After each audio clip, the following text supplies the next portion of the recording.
je m'appelle Marine et ici on parle tricot, donc je vous parle de mes projets terminés, de mes projets en cours et des projets à venir s'il y en a. Pour commencer, voici ce que je porte et ça fait partie d'un de mes projets terminés. Il s'agit du freestyle shirt de Paula M. Franchement, je l'aime beaucoup.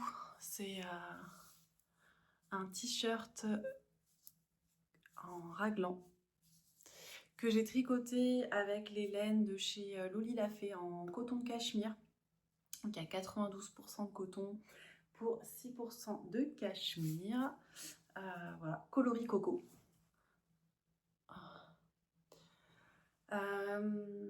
Alors, pour ce projet, donc j'ai utilisé du coup cette laine-là parce que c'était vraiment ce coloris-là qui m'avait fait de l'œil sur un podcast que j'avais vu l'an dernier. Je voulais un projet d'été assez simple que je puisse porter, alors plutôt entre deux saisons parce que ici dans le sud de la France il fait très chaud, donc même en plein été je peux facilement avoir chaud avec ce genre de matière. Donc là on est en plein mois de septembre, il annonce encore une très belle journée, donc je pense que c'est le meilleur moment pour porter ce genre de projet. C'est une laine très douce et très agréable à tricoter. C'est vrai que je suis pas forcément de la team fibres d'été parce que j'aime beaucoup le moelleux et la chaleur des fibres d'hiver. Mais comme j'aime tricoter à toute saison et porter des tricots à toute saison, forcément je me force un peu. Là, ce que j'apprécie beaucoup avec cette laine, c'est qu'elle est douce, elle est agréable à tricoter, agréable à porter. Donc vraiment, je ne suis pas déçue. Je l'ai tricoté du coup dans une aiguille, enfin deux on va dire. La majorité du travail se fait en 3,5 et les finitions en 2,5. Alors les finitions sont très jolies, c'est un ourlet cousu, mais là vous verrez pas forcément très bien. En fait on rabat à la fin son tricot et on coud, ce qui fait un ourlet. Et c'est tricoté en aiguille 2,5 et je trouve vraiment que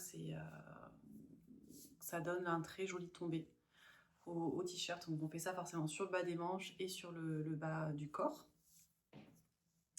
J'ai quand même ajouté une ligne de vie pour abattre l'ourlet parce que je craignais de me tromper d'un rang ou de plusieurs même et de me retrouver avec un ourlet complètement décalé.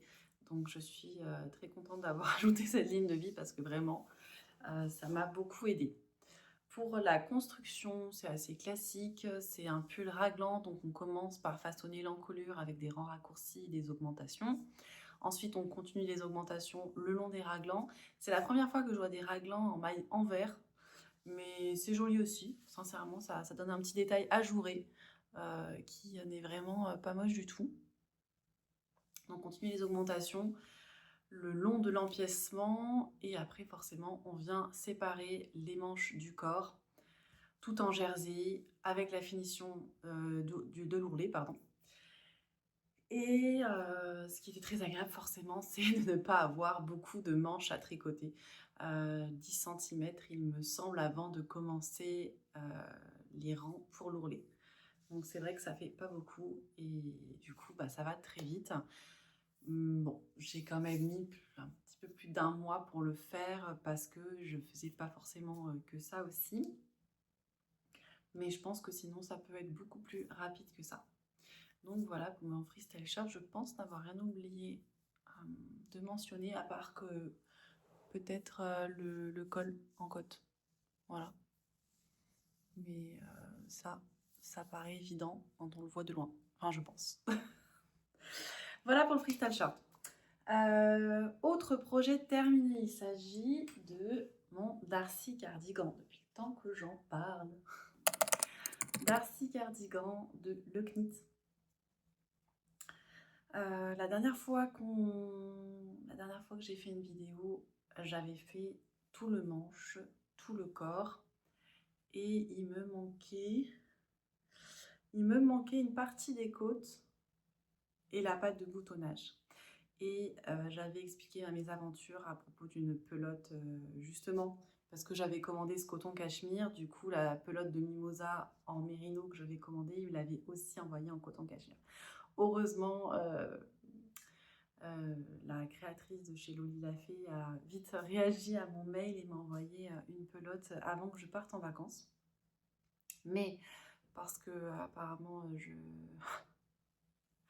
apparemment une seule bêtise ne suffit pas, j'ai continué mon ouvrage à tricoter du coup mes cottes et à faire la pâte de boutonnage, sauf qu'il est arrivé un moment où je n'avais plus de mohair. Je me suis dit c'est pas possible, je le fais exprès. Du coup, j'ai détricoté mon échantillon pour récupérer le mohair, mais il me manquait toujours un petit bout équivalent à ceci. Et du coup, j'ai pris du mohair beige pour terminer mon ouvrage. Après, voilà, c'est sur la fin du gilet, donc ça se voit pas énormément. Et honnêtement, comme je suis tout le temps en train de rentrer, que ce soit gilet, on ne voit pas évidemment.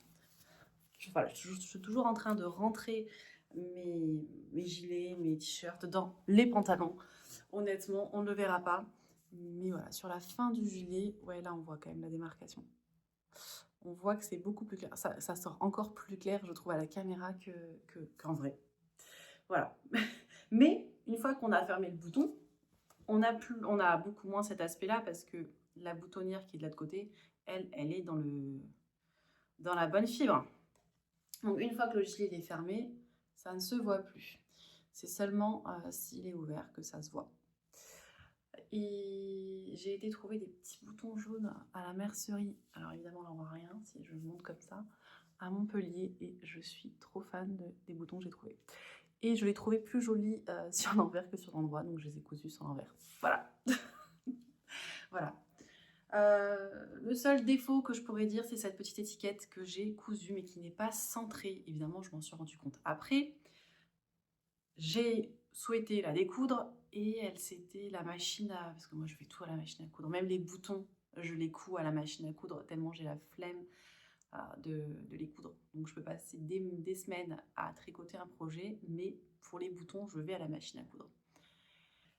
Et pour ce qui est du coup de l'étiquette, je ne l'ai pas centrée. Et quand j'ai souhaité la découdre, en fait, le fil s'était bien prise dans la fibre.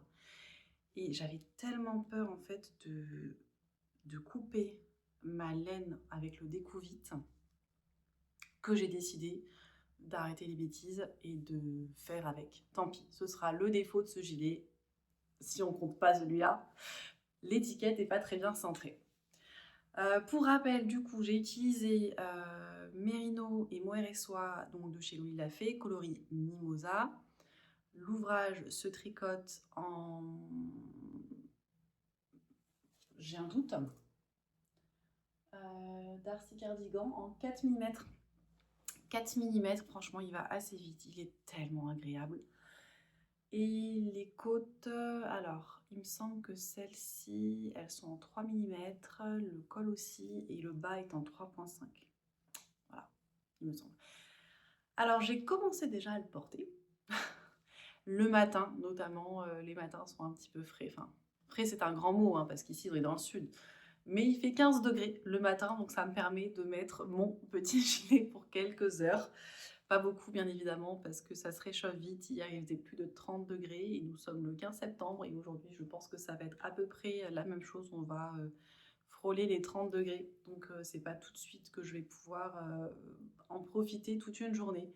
Mais j'en suis quand même super fière. Et vraiment, c'est un modèle que je recommande parce qu'il est facile à faire.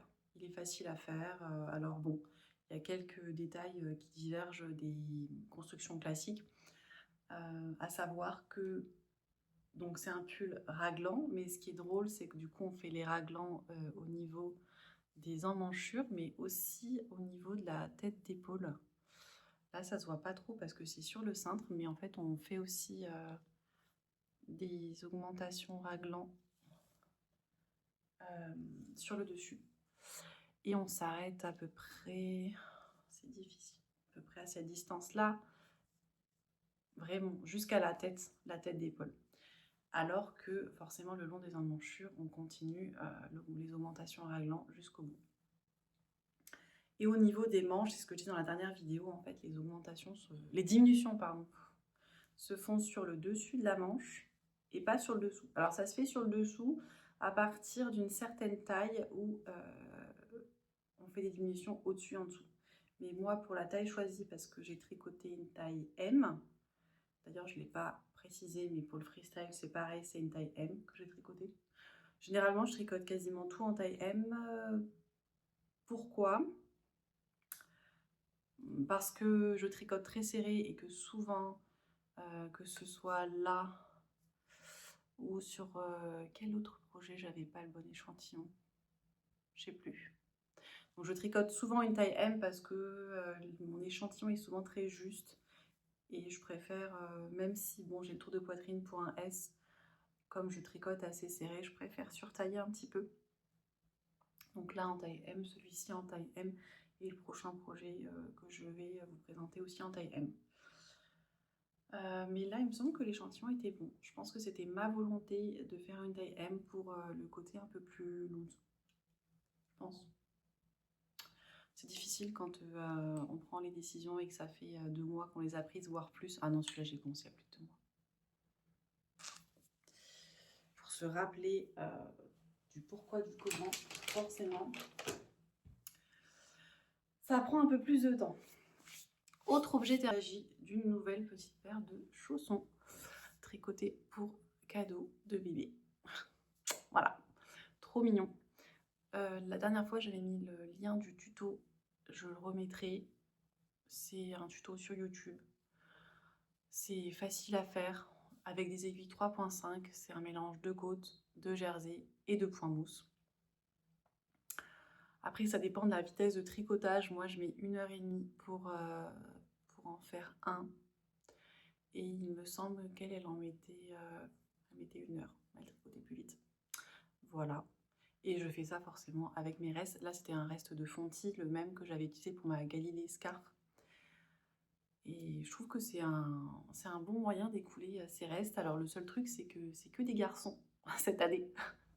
Et j'ai beaucoup de restes plutôt de coloris féminins. Donc bon, bref, c'est pas grave. Et j'ai aussi cousu des langes. Voilà. J'ai été trouver ce petit tissu chez Mondial Tissu. C'est de la gaze de coton. Et voilà, j'ai tricoté des langes. Franchement, je trouve que les langes, ça sert toujours. Et ça me montre à quel point je suis pas forcément très douée pour faire des ourlets. C'est vraiment pas quelque chose que j'affectionne parce que j'aimerais bien avoir des ourlets impeccables et je n'y arrive jamais. Donc ça, c'était pour mes projets terminés. Pour mon projet en cours, pour l'instant, j'en ai qu'un seul. Je dis pour l'instant parce que d'ici la fin de la journée, je pense que j'aurai questionné autre chose. Il s'agit du cardigan Solène de chez Moreca Knits. Voilà. Alors là, évidemment, j'aurais dû le mettre sur un câble parce que j'ai mis les mailles en attente. C'est celle du dos. Je l'ai commencé il y a 3 jours. Donc là, évidemment, ça ne ressemble à rien. Mais voilà ce que j'en ai fait. En fait, on vient commencer par tricoter les épaules. Donc on fait on va dire un petit triangle parce qu'il y a des rangs raccourcis. On fait la même chose de l'autre côté. Et ensuite, évidemment, on vient monter des mailles. Et on déroule un peu le dos. On fait aussi des augmentations sur la fin du dos pour dessiner en fait l'emmanchure. Et ensuite, on vient relever les mailles pour venir en fait tricoter le devant. Donc j'en suis là pour l'instant. J'ai à peine commencé le devant droit. Alors pour ce projet, j'ai utilisé de la Knitting for Live, Merino et Mohair, coloris navy blue. Voilà, je voulais... c'est ma soeur qui m'a donné l'idée de partir sur du bleu marine. Parce que je ne savais pas quelle couleur choisir pour ce projet. Et on s'est dit que bleu marine avec un t-shirt blanc en dessous, ça pouvait être assez intemporel. Évidemment, c'était épuisé sur le site de Knitting for Olive, donc je l'ai commandé chez Lily comme tout. Voilà, pour la laine utilisée.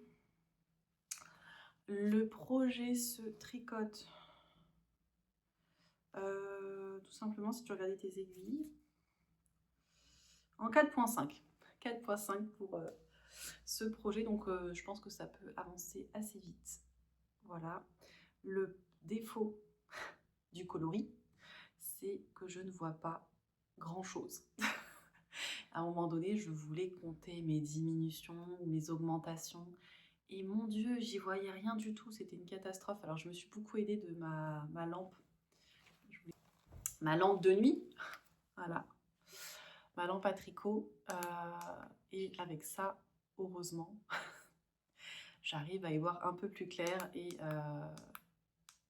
pouvoir distinguer un peu plus mes erreurs par exemple, ou mon travail. Ce que j'ai fait aussi, parce que vraiment je voulais pas à chaque fois être embêtée à compter, à m'éclater les yeux pour compter les diminutions ou les augmentations. Donc là par exemple, là c'était des augmentations. J'ai mis un marqueur à chaque augmentation pour être sûre de suivre ce que je faisais. Et je pense que c'est le moyen le plus facile, clairement le plus facile. Là, je pourrais les enlever, hein, mais j'aurai bien un moment donné où je vais les retirer pour les mettre ailleurs, parce que là aussi, il va y avoir des augmentations. Et je compte bien me servir des marqueurs pour y voir quelque chose. Donc, le Solène Cardigan, c'est un petit gilet qu'on vient nouer. Il y a des cordons à écort devant. Donc, on vient le nouer pour le fermer. Donc là, il n'y aura pas de bouton à coudre à la machine, mais il y aura des cordons en écort. Et je trouvais que c'était un projet parfait pour la demi-saison. J'ai hésité à faire le Bruno Veste que j'ai fait l'année dernière pour ma sœur. Finalement, je ne l'ai pas fait. Pourquoi? Parce que je trouve que c'est quand même plus facile. Un gilet, on peut le mettre le matin, le défaire ensuite. Alors que le pull sans manches, il faut attendre vraiment qu'il fasse un peu plus froid pour le porter. Après, je dis ça, mais avant qu'il soit terminé, certainement qu'il fera beaucoup plus froid. Mais bon, en tout cas, c'était ce qui m'a convaincue pour tricoter ce gilet. Puis j'aime beaucoup les projets de chez Morega Knit parce que je trouve qu'ils sont plutôt intemporels, mais en même temps très sophistiqués. Donc voilà pour le Solène Cardigan. Maintenant pour le projet que je vais castonner, je pense aujourd'hui, si j'ai le temps. Si je vous montre ces couleurs, vous répondez Christmas. Voilà. J'ai prévu de participer, c'est vrai que j'ai partagé sur Instagram, mais j'ai prévu de participer au CAL organisé par Rohan. En collaboration, alors je ne pourrais pas vous le dire de nom, je pense que je le noterai, où on pouvait créer un coussin ou une couverture de Noël. Je vous montrerai également l'illustration juste à côté. Et en fait, je souhaitais tout simplement commander leur bundle de laine parce que j'avais bien envie d'essayer, enfin j'avais bien envie d'avoir le rendu exact de l'image.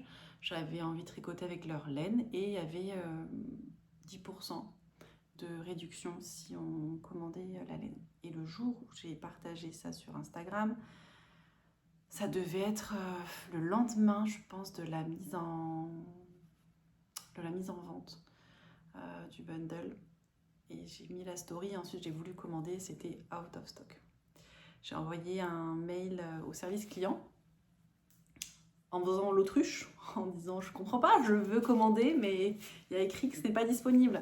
Donc ils m'ont gentiment répondu assez rapidement qu'ils avaient été surpris par l'engouement pour le cal et que c'était un coloris était épuisé, c'était le coloris blanc, enfin crème, de chez eux. mais que ça allait très vite revenir en stock d'ici 1 ou 2 jours. J'ai actualisé la page pendant 3 ou 4 jours tant que j'y pensais et ce n'est jamais revenu en stock.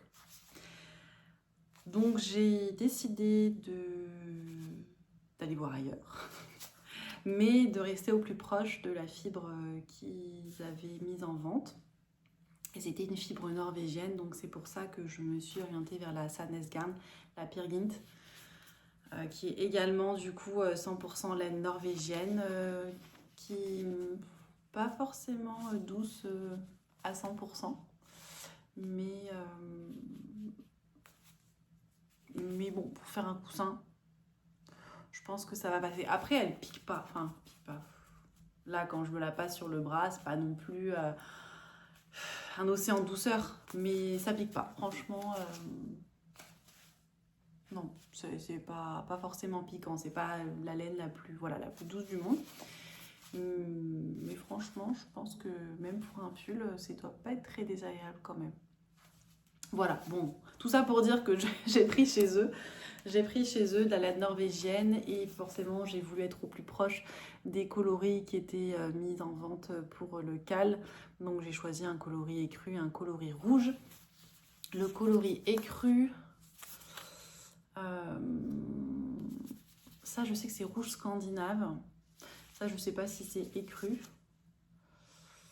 En tout cas, c'est le coloris 1002. Et j'ai commandé ça chez Laine et Tricot. Voilà. Et l'avantage, c'est que c'était moins cher que le bundle. J'ai commandé une pelote de plus de chaque. Là, j'en ai commandé combien? En blanc, 1, 2, 3, 4, 5. La laine de chez Rouen, il fallait 4 pelotes de blanc et 3 pelotes de rouge. Et là, j'ai fait 5 pelotes de blanc et 4 pelotes de rouge parce qu'il y avait moins de métrage pour la laine. Donc bon, je préférais anticiper. Puis je me suis dit, ça servira toujours, c'est pas très grave. J'ai reçu, enfin le cal a commencé hier.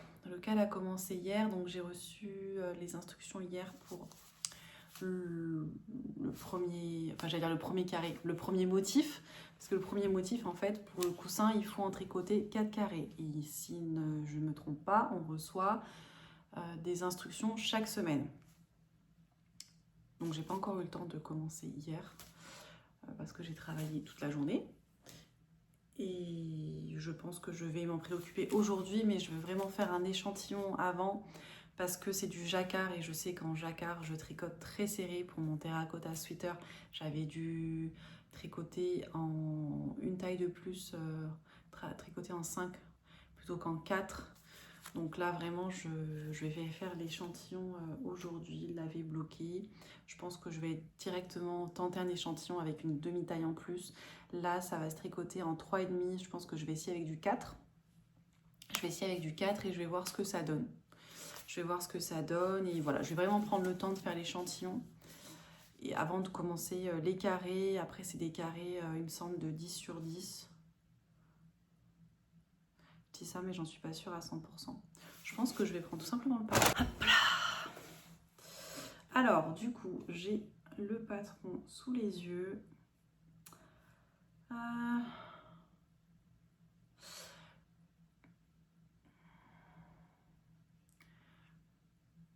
Donc, les créateurs, c'est Arne et Carlos. Et le nom du cal, c'est Festive Cal, Joule TP. Je sais pas si ça prononce comme ça, mais en tout cas, c'est comme ça que moi je le prononce. Ce qui est super, c'est que le patron, on l'a en anglais, en allemand, en français. J'aurais pas cru que je le recevrais en français, mais il y a une version en français, donc j'ai directement la version en français. Et je dis des conneries, des bêtises, pardon. Je dis des bêtises parce que le carré, c'est 15 cm de côté. 15 cm de côté en 3,5. Donc moi, forcément, je vais directement surtailler l'aiguille. Et voilà, et pour du coup le coussin, il faut que je tricote 4 carrés, alors que pour la couverture, il faut en faire 8. Mais sachant que j'ai envie de faire plein de choses pour l'automne-hiver, J'ai pas voulu me lancer dans une couverture. Je me suis dit qu'un coussin, ce serait très bien pour la période des fêtes. Donc voilà mes projets. Parce que du coup, j'ai le Solène cardigan, le coussin. Et je pense que je vais pas tarder à commencer mon pull de Noël. Je vais pas tarder. J'aimerais bien le commencer début octobre pour pas me lancer trop tardivement. Et à l'avoir, enfin pouvoir le porter pour Noël. J'aime bien porter un pull de Noël pour le 24 décembre, donc tous les ans j'en achète un. Mais là cette année j'aimerais vraiment m'en tricoter un. Et je vous en parlerai en temps voulu parce que j'ai pas commencé à potasser le sujet, mais vous l'avez certainement déjà vu. Et au petit indice, il est patronné et vendu par Knitting for Olive, donc je pense que vous allez vite trouver le modèle que je veux tricoter cette année. Voilà, je pense que j'ai tout dit. J'ai certainement oublié des choses comme toujours, mais je marque toujours des petites annotations parce que c'est quand je regarde la vidéo que je me dis mince, j'ai oublié de préciser ça. Voilà, en tout cas je vous souhaite de passer une belle journée, j'espère qu'il fait aussi beau chez vous qu'ici et à bientôt.